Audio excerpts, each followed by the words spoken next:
झारखंड में आपका स्वागत है। मैं हूं निशा दीपिका सोरेन और समाचारों में आगे बढ़ने से पहले ये संदेश। कोरोना वायरस के नए स्वरूप ओमिक्रॉन को देखते हुए आपसे अपील है कि सतर्क रहें और पूर्ण टीकाकरण कराएं। 15 से 18 वर्ष के किशोरों और अन्य लोगों के टीकाकरण में भी मदद करें। सुरक्षित रहने के लिए कृपया 3 सरल उपायों का पालन अवश्य करें। मास्क पहनें, 2 गज की सुरक्षित दूरी बनाए रखें, हाथ और चेहरा साफ रखें। कोविड से संबंधित किसी भी जानकारी और मार्गदर्शन के लिए राष्ट्रीय हेल्पलाइन नंबर 011239780046 और 1075 पर संपर्क करें। और अब समाचार विस्तार से। प्रधानमंत्री नरेंद्र मोदी ने आज मध्य प्रदेश के इंदौर में गोवर्धन जैव सीएनजी संयंत्र का वीडियो कॉन्फ्रेंसिंग के माध्यम से उद्घाटन किया। इस मौके पर उन्होंने कहा कि बायो सीएनजी संयंत्र शहरों को स्वच्छ और प्रदूषण मुक्त बनाने में मदद करेंगे। श्री मोदी ने कहा कि सरकार अगले 2 वर्षों में 75 बड़े नगर निगमों में इसी तरह के संयंत्र स्थापित करेगी ताकि कचरों का निस्तारण हो सके। आपका ध्यान जरूर आता था। समय के साथ इंदौर बदला, ज्यादा अच्छे के लिए बदला, लेकिन देवी अहल्या जी की प्रेरणा को इंदौर ने कभी भी खोने नहीं दिया। देवी अहल्या जी के साथ ही आज इंदौर का नाम आते ही मन में आता है स्वच्छता। इंदौर का नाम आते ही मन में आता है नागरिक कर्तव्य।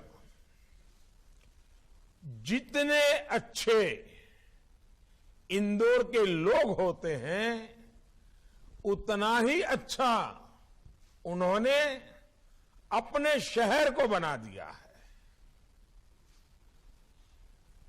और आप सिर्फ सेब के ही शौकीन नहीं हैं। इंदौर के लोगों को अपने शहर की सेवा करना भी आती है। आज का दिन स्वच्छता के लिए इंदौर के अभियान को एक नई ताकत देने वाला है।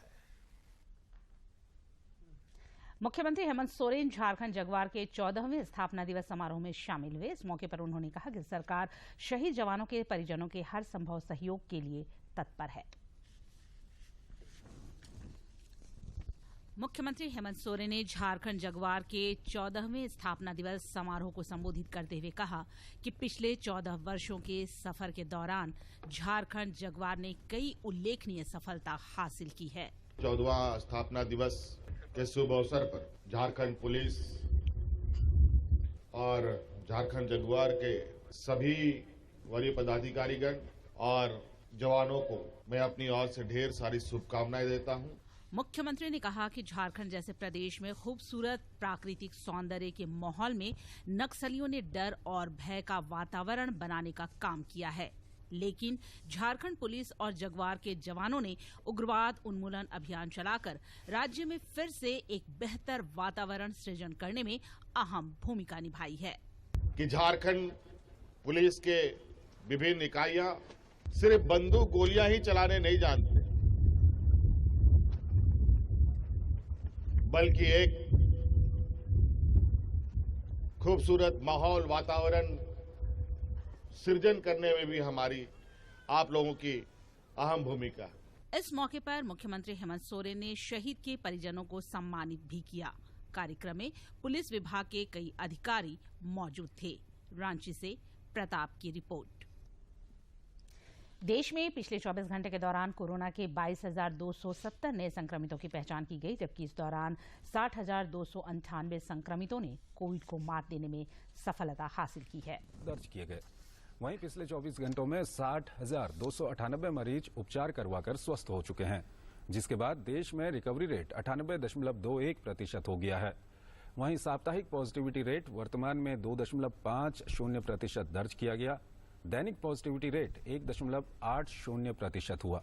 देश में कोरोना संक्रमण की जांच क्षमता में काफी वृद्धि हुई है। देश भर में अब तक कुल 75 करोड़ 81 लाख से अधिक नमूनों का परीक्षण किया गया। इधर झारखंड में कोरोना के सक्रिय मामलों की संख्या 1000 से नीचे आ गई है। पिछले 24 घंटे के दौरान राज्य के 10 जिलों में कोरोना के एक भी नए संक्रमितों की पहचान नहीं की गई है, जबकि अन्य 14 जिलों में 73 नए संक्रमितों की पहचान की गई। वहीं इस दौरान 215 संक्रमित स्वस्थ भी हुए हैं। राज्य में कोविड के 837 सक्रिय मामले शेष हैं और स्वस्थ होने की दर 98.58% है। देश में कोविड के खिलाफ जारी जंग में टीकाकरण अभियान तेज गति से चल रहा है। केंद्रीय स्वास्थ्य मंत्रालय के अनुसार देश में अब तक 1,75 करोड़ 3 लाख से अधिक लोगों को कोविड रोधी टीके लगाए जा चुके हैं।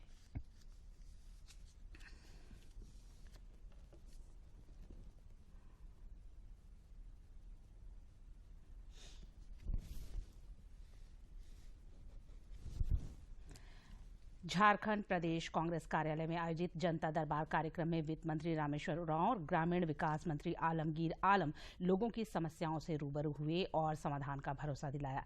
इस मौके पर पंचायत सचिव के अभ्यर्थियों ने दोनों मंत्रियों के समक्ष अपनी बातें रखी और यथाशीघ्र समाधान करने का आग्रह किया। आज का नहीं है, लंबे समय का है और हमारे पहले जो सरकार था उसका चयन किया गया था। पर्याप्त समय समय रहने के बावजूद भी उन लोग का चयन नहीं किया था। हम लोग उसको दिखवा रहे हैं और उस आश्वासन भी हमने दिया है कि 24 तारीख का कैबिनेट में हम लोग इस बात को रखने की काम करेंगे और जितना भी हो सकेगा उन लोग के लिए करेंगे। भाजपा के प्रदेश अध्यक्ष दीपक प्रकाश ने राज्य सरकार पर तुष्टीकरण की राजनीति करने का आरोप लगाया है। श्री प्रकाश आज जमशेदपुर स्थित पार्टी कार्यालय में संवाददाताओं से बातचीत कर रहे थे। उन्होंने कहा कि सरकार को भाषा नीति स्पष्ट करनी चाहिए। श्री प्रकाश ने कहा कि भाषा विवाद को बढ़ावा देकर सरकार राज्य में अशांति फैलाना चाह रही है। उन्होंने उर्दू को सभी जिलों में क्षेत्रीय भाषा बनाए जाने पर सवाल उठाते हुए कहा कि सरकार तुष्टीकरण की नीति अपना रही है। खनिज संपदा की तस्करी, एक लाइन में अगर हम मुझे कहा जाए तो खनिज संपदा की तस्करी लगातार बढ़ती चली जा रही है और राज्य की रॉयल्टी घटती चली जा रही है। हम सब जानते हैं कि राज्य के राजस्व में खनिज संपदा का बहुत बड़ा योगदान है। चतरा जिले में आज से 3 दिवसीय राजकीय इटखोरी महोत्सव की शुरुआत हुई। श्रम नियोजन एवं कौशल विकास मंत्री सत्यानंद भोक्ता ने दीप प्रज्वलित कर महोत्सव का उद्घाटन किया। इस मौके पर विशिष्ट अतिथि के रूप में सांसद सुनील कुमार सिंह मौजूद थे। वैश्विक महामारी कोरोना गाइडलाइन का पालन करते हुए 3 दिनों तक पूजा अर्चना के साथ साथ प्रसिद्ध कलाकारों द्वारा सांस्कृतिक कार्यक्रम भी पेश किए जाएंगे।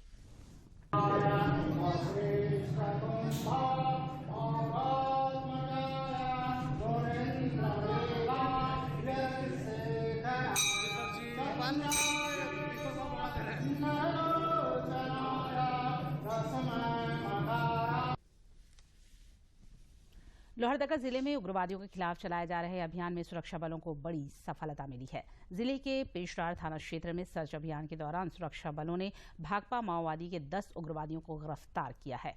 पिछले 10 दिनों के दौरान 8 बार से अधिक सुरक्षा बलों और नक्सलियों के बीच मुठभेड़ की घटना घट चुकी है।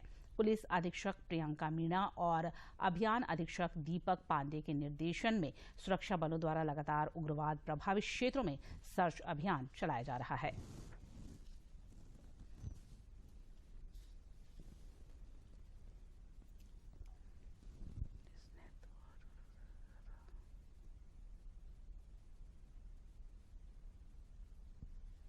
उधर गिरिडीह पुलिस ने 2 हार्डकोर नक्सलियों को गिरफ्तार करने में कामयाबी पाई है। पुलिस अधीक्षक अमित रेणु ने बताया कि तीसरी थाना क्षेत्र में बन रहे एक स्वास्थ्य उपकेंद्र में कार्यरत मजदूरों के साथ लेवी की मांग को लेकर गिरफ्तार उग्रवादियों ने मारपीट की थी। उन्होंने बताया कि दोनों उग्रवादियों को बिहार पुलिस के सहयोग से जमुई से गिरफ्तार किया गया। करीब 6:30 बजे शाम में तीसरी थाना अंतर्गत खटपोक में बन रहे उप स्वास्थ्य केंद्र में कुछ मजदूरों के द्वारा 4 अपराध कर्मियों के द्वारा मारपीट एवं ठेकेदार के साथ लेवी मांगने का घटना। इधर पूर्वी सिंहभूम जिले के सिद्धगोड़ा और सीताराम डेरा थाना क्षेत्र से पुलिस ने 3 अपराधियों को गिरफ्तार किया है। गिरफ्तार अपराधियों के पास से लूटा गया मोबाइल बरामद हुआ है।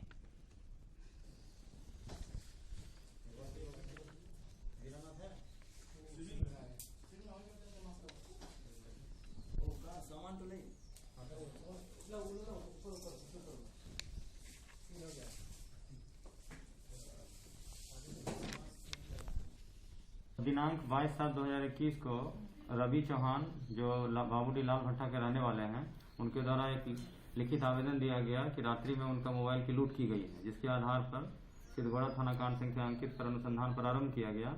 अनुसंधान के क्रम में घटना में लूटे गए मोबाइल को बरामद किया गया है। साथ ही तीन व्यक्ति को जो है, जिसमें एक विधि विरुद्ध बालक है, उसको निरुद्ध किया गया है और 2 व्यक्ति की गिरफ्तारी की गई है। समाचारों में आगे बढ़ने से पहले लेते हैं एक छोटा सा विराम। प्रैक्टिस। अरे रुक यार, मेरे बैंक अकाउंट में गलत एंट्री का प्रॉब्लम हो गया है। तो बैंक को कंप्लेन करना। बैंक को लिखे 1 महीना हो गया है, बट वो गूगली पे गूगली डाले जा रहा है। तो आरबीआई के बैंकिंग लोकपाल को इन्फॉर्म करो। रुक, मैं समझाता हूँ। जैसे क्रिकेट में थर्ड अंपायर, वैसे ही आरबीआई का बैंकिंग ओम्बुड्समैन। आरबीआई कहता है अगर बैंक आपकी कंप्लेंट को 1 महीने में नहीं सुलझाता तो आप आरबीआई के कंप्लेंट मैनेजमेंट सिस्टम पर ऑनलाइन कंप्लेंट कर सकते हैं। ये आरबीआई का आसान तरीका है आपकी कंप्लेंट सुलझाने का, और वो भी फ्री। आरबीआई कहता है जानकार बनिए, सतर्क रहिए। रांची के उपायुक्त छवि रंजन ने आज अनगढ़ा सह प्रखंड से अंचल कार्यालय का निरीक्षण किया और कार्य में लापरवाही बरतने वाले अधिकारियों को फटकार लगाई। इस दौरान उपायुक्त ने भूमि हस्तांतरण, अवैध जमाबंदी और दाखिल खारिज से संबंधित दस्तावेजों की जांच की। उन्होंने स्थानीय लोगों की समस्याओं को सुना और अधिकारियों को समाधान का आदेश दिया।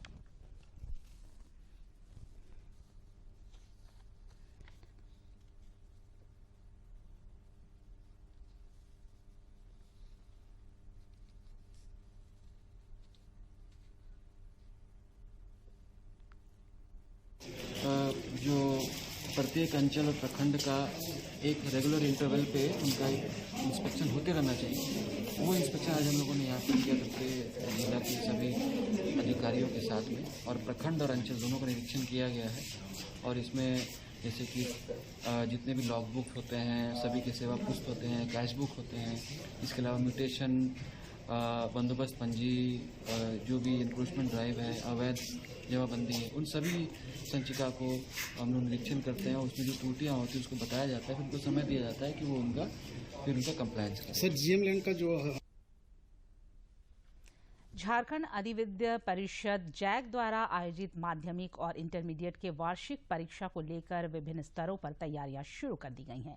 इस सिलसिले में आज परिषद के सचिव महीप कुमार सिंह ने रांची जिले के सभी केंद्राधीक्षकों के साथ जिला स्कूल के सभागार में बैठक की और परीक्षा से संबंधित आवश्यक जानकारियां साझा की। पिछले 24 घंटे के दौरान राज्य भर में मौसम आमतौर पर शुष्क रहा और इस दौरान गढ़वा का न्यूनतम तापमान 8.6 डिग्री सेल्सियस दर्ज किया गया। मौसम विज्ञान केंद्र रांची के पूर्वानुमान के अनुसार 24 और 25 फरवरी को आसमान में कहीं कहीं आंशिक बादल छाए रहेंगे। प्रधानमंत्री नरेंद्र मोदी 27 फरवरी को सुबह 11 बजे आकाशवाणी पर मन की बात कार्यक्रम में देश विदेश के लोगों से अपने विचार साझा करेंगे। लोग नमो ऐप या माई गॉव ओपन फोरम में अपने विचार 24 फरवरी तक साझा कर सकते हैं। कही विरासत की उम्मीदें नए भारत की, महीने के आखिरी रविवार का रहता इंतजार। मलयाचल के आंचल से विंध्याचल के आंगन तक, ब्रह्मपुत्र के घाट से हिमालय के विस्तार तक होती है मन की बात प्रधानमंत्री के साथ। तो सुनिए इस महीने 27 फरवरी सुबह 11 बजे मन की बात आकाशवाणी और दूरदर्शन के सभी चैनलों पर। आप भी माननीय प्रधानमंत्री के मन की बात का हिस्सा बन सकते हैं। इसके लिए आप अपने सुझाव post box number 111 Akashvani Delhi पर भेज सकते हैं या नमो ऐप या माई गव के ओपन फोरम में पोस्ट कर सकते हैं। तो याद रखें, रविवार 27 फरवरी सुबह 11 बजे मन की बात। और अब कुछ खबर राज्य के विभिन्न जिलों से।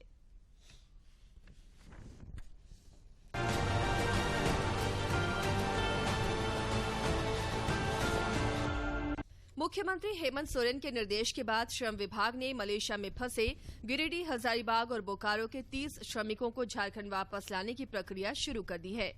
इस संबंध में श्रम विभाग द्वारा मलेशिया में भारत के उच्चायुक्त को पत्र लिखकर हस्तक्षेप करने का आग्रह किया गया था।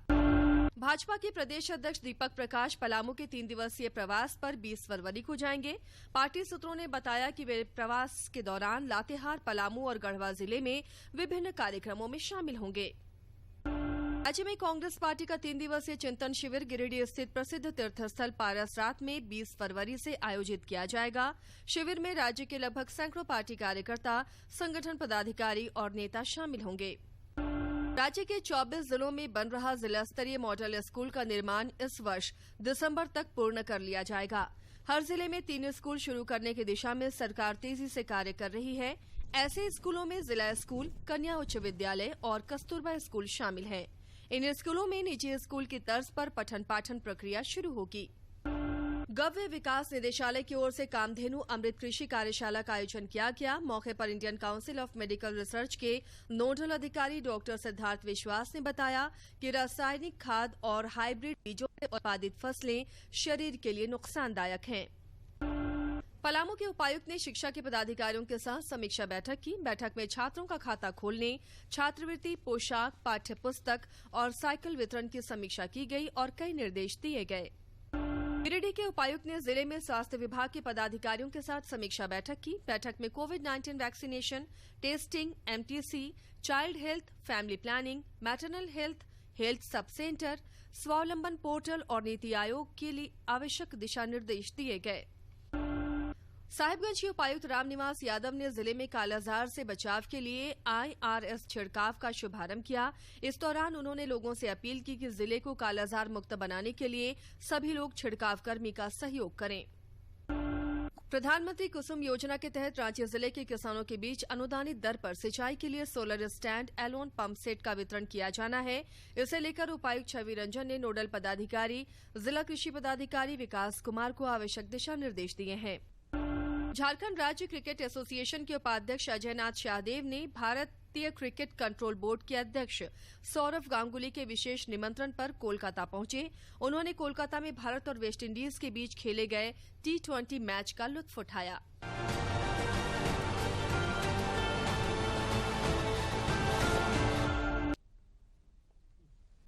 आजादी के सफर की आज की कड़ी में देखते हैं प्रख्यात राष्ट्रवादी नेता गोपाल कृष्ण गोखले और गांधीवादी विचारक और कार्यकर्ता धर्मपाल के बारे में।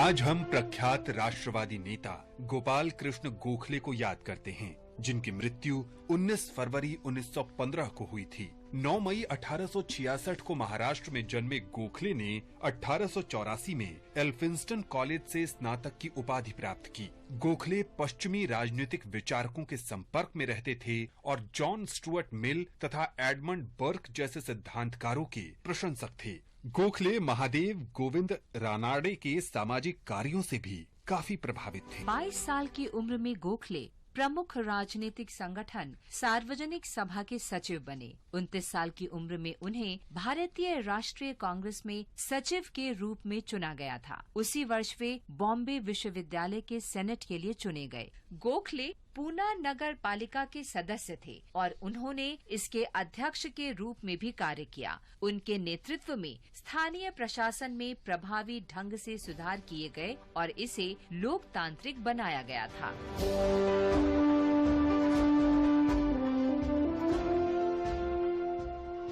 1899 में वे बॉम्बे लेजिस्लेटिव काउंसिल के लिए चुने गए और 1902 में वे इंपीरियल लेजिस्लेटिव काउंसिल में निर्वाचित हुए। इंपीरियल लेजिस्लेटिव काउंसिल में अपने कार्य में निपुणता के कारण वे सबसे प्रतिष्ठित सदस्य माने जाते थे। वर्ष 1905 में गोखले अपने राजनीतिक जीवन के शीर्ष पर थे। वो भारतीय राष्ट्रीय कांग्रेस के अध्यक्ष चुने गए और उन्होंने सर्वेंट्स ऑफ इंडिया सोसाइटी की स्थापना की, जो राष्ट्र की उन्नति के लिए समर्पित एक राष्ट्रवादी संस्था थी। ब्रिटिश सरकार के समक्ष भारत की मांगों को रखने के लिए कांग्रेस ने उन्हें विशेष मिशन पर इंग्लैंड भेजा था। 1912 में जब गोखले ने दक्षिण अफ्रीका का दौरा किया तो वो गांधी जी से मिले, जहां गांधी जी मजदूरों के अधिकारों के लिए लड़ रहे थे। 1915 में जब गांधी जी भारत लौटे तो गोखले ने ही उनका मार्गदर्शन किया था। गोखले ने गांधी जी को भारतीयों के मुद्दों को जानने और समझने में मदद की। महान नेता गोपाल कृष्ण गोखले का 19 फरवरी 1915 को निधन हो गया। हम इस महान राष्ट्रवादी को सलाम करते हैं।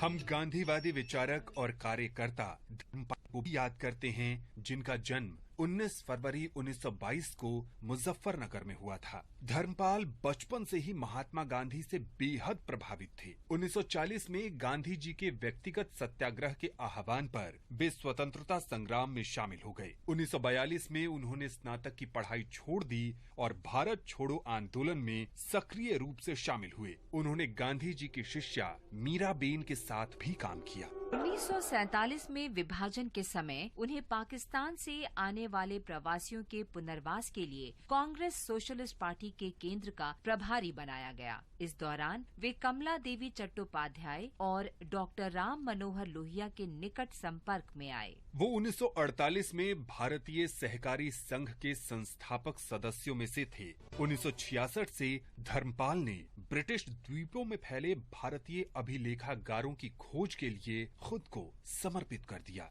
उन्होंने पूर्व ब्रिटिश भारतीय समाज की प्रकृति और कार्य प्रणाली पर कई पुस्तकें प्रकाशित की। उनके कुछ मौलिक कार्यों में civil disobedience and Indian tradition, the beautiful tree, indigenous Indian education in the 18th century शामिल है। उनके शोध ने भारतीय सांस्कृतिक, वैज्ञानिक और तकनीकी उपलब्धियों की समझ में नव ऊर्जा का संचार किया। उनके लेखन का संग्रह भारत सरकार के प्रकाशन विभाग ने प्रकाशित भी किया है। धर्मपाल गांधी जी के वर्धा सेवाग्राम आश्रम से जुड़े थे। इसे उन्होंने अपना मुख्य निवास स्थान बना लिया था। 24 अक्टूबर 2006 को यहीं उन्होंने अंतिम सांस ली।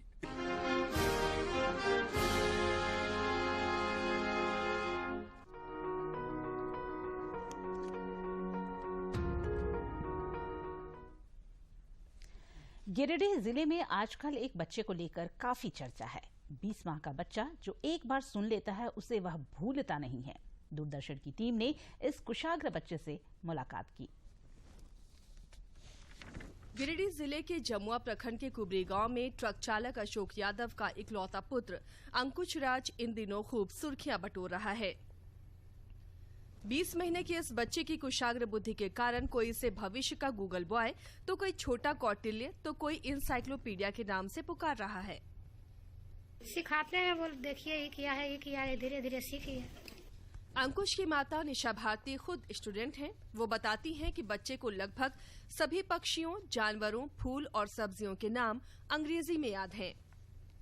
इतना ही नहीं, गांव के मुखिया से लेकर मुख्यमंत्री और प्रधानमंत्री का नाम भी याद है। इसको सब आता है। Fruits name, flowers name, animals name, ABCD 1 2 कुछ पता है। प्रधानमंत्री का नाम, मुख्यमंत्री का नाम, पूरा फैमिली का नाम, अपना एड्रेस। बच्चे की इस प्रतिभा का पता उसकी माता को तब चला जब मोबाइल देखकर बच्चा सीखने लगा। इसके बाद निशा भारती के हौसले को पंख लग गया। खुद अपनी पढ़ाई करते हुए वो बच्चों को पढ़ाने लगी। बच्चे की दादी भी ज्यादा पढ़ी लिखी नहीं है। 8वीं पास दादी आज अपने होनहार पोते को जब भी समय मिलता है पढ़ाने लगती है। पढ़ाते हैं रोज, यही एप्पल तेपल सिखाते हैं। 1 2 गिनता है, ABCD गिनता है, तो सीखिए। इस बच्चे अंकुश राज की खासियत ये है कि इसे एक बार जो बता दिया जाता है वो उसके दिलो दिमाग में छप जाता है और अपनी तोतली जुबान से बोलने लगता है। फिलहाल तो कुशाग्र बुद्धि के धनी अंकुश ने एक गरीब परिवार की जिंदगी में उम्मीद की नई किरण पैदा की है। गिरिडीह से रमेश प्रभाकर की रिपोर्ट। गुड़ की सौंधी खुशबू ने हजारीबाग जिले के बड़कागांव प्रखंड की पहचान झारखंड के कई जिलों समेत पड़ोसी राज्य बिहार तक बनाई है। देखते हैं यह रिपोर्ट।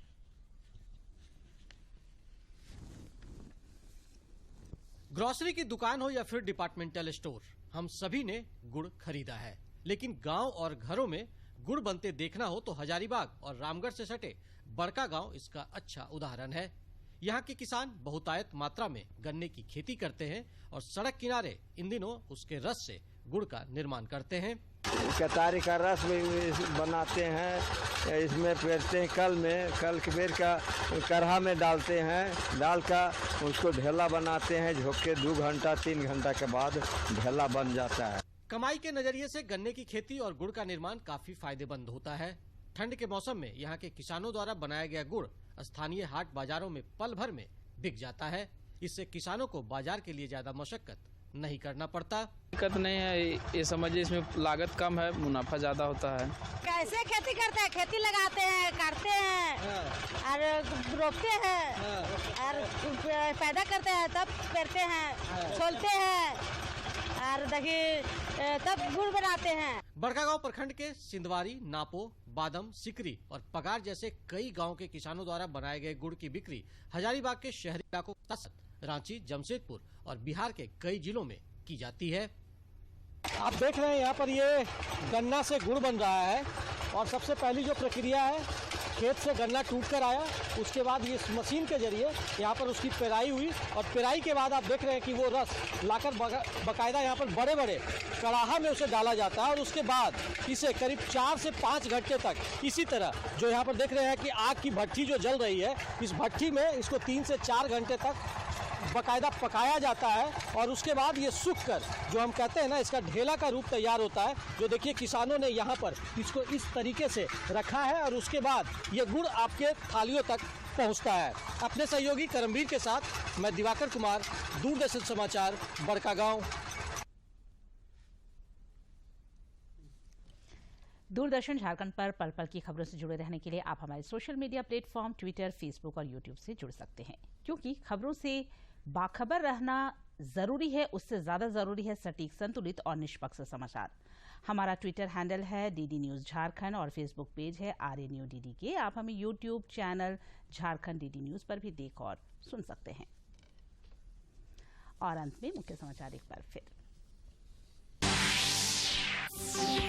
प्रधानमंत्री नरेंद्र मोदी ने इंदौर में गोवर्धन प्लांट का उद्घाटन किया। कहा, शहरों को प्रदूषण मुक्त रखने और गीले कचरे के निस्तारण के लिए अहम प्रयास। मुख्यमंत्री झारखंड जगुआर के 14वें स्थापना दिवस समारोह में हुए शामिल। कहा, उग्रवादियों के खिलाफ चलाए जा रहे अभियान में जगुआर की भूमिका महत्वपूर्ण।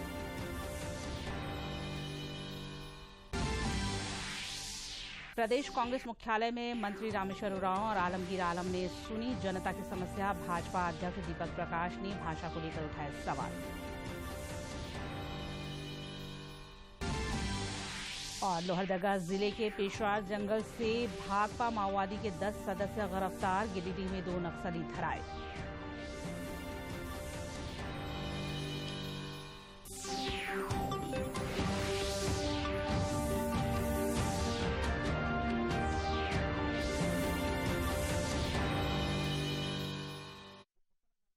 टाइम है बचाना, डिजिटल बैंकिंग है आसान, करो चाहे कोई भुगतान, एनी टाइम एनीवेयर, सेफ है, फास्ट है, हर पेमेंट उंगलियों पे सेट है। लेन देन के हैं ऑप्शंस कई, IMPS, NEFT, UPI भी 24 घंटे करते ये काम, पेमेंट आसान और रहे आराम।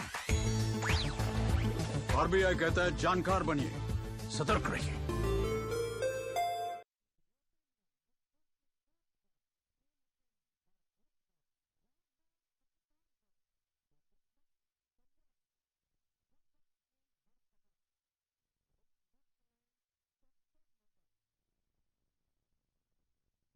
मैं नहीं मानता कि तंबाकू जानलेवा है। मैं नहीं मानता कि तंबाकू जानलेवा है। मैं नहीं मानता तंबाकू जानलेवा है। चाहे हम कुछ भी कहें, कुछ लोग हमारा संदेश नहीं सुनते। मैं नहीं मानता। तंबाकू जानलेवा है, ये चेतावनी हर पैक पर है। इसे पढ़िए और इस पर विश्वास कीजिए।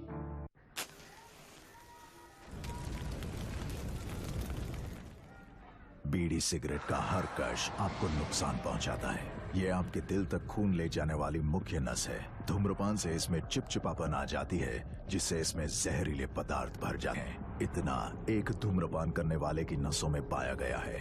उम्र 32 वर्ष। बीड़ी सिगरेट का हर कश आपके लिए नुकसानदायक है।